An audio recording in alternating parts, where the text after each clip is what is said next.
ఉప్మా చాలామందికి ఇష్టం ఉండదు కదండి. అలా ఇష్టం లేని వాళ్ళు ఉప్మానైతే మనము సింపుల్‌గా వడలాగా రెడీ చేసుకొని తింటే చాలా టేస్టీగా ఉంటుంది.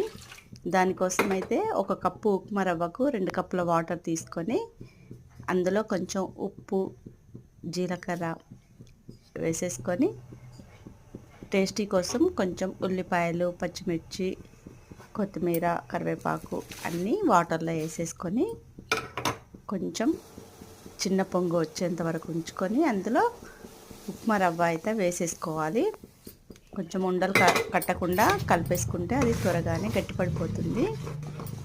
ఇలా గట్టిపడిన ఉప్మాను తీసుకొని మనము వడలాగా ప్రిపేర్ చేసుకోవాలి. ముందుగా మనము ఎలాంటి ఆయిల్ వేయాల్సిన అవసరం లేదండి.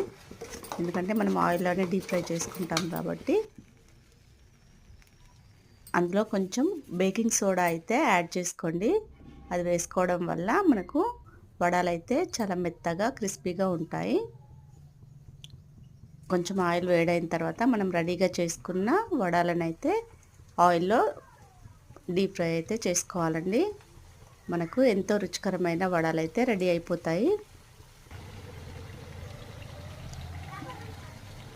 మీరు కనుక ఉప్మా తినని వాళ్ళు ఉంటే ఈ విధంగా రెడీ చేసుకొని తినండి. చాలా టేస్టీగా ఉంటుంది. ఈ వీడియో కనుక మీకు నచ్చితే ఖచ్చితంగా లైక్ చేసి సబ్స్క్రైబ్ చేయడం మాత్రం మర్చిపోకండి. మీరు ట్రై చేసిన తర్వాత వడలు ఎలా వచ్చాయనేది కామెంట్ చేసి చెప్పండి. వడలు అయితే చాలా టేస్టీగా ఉన్నాయి.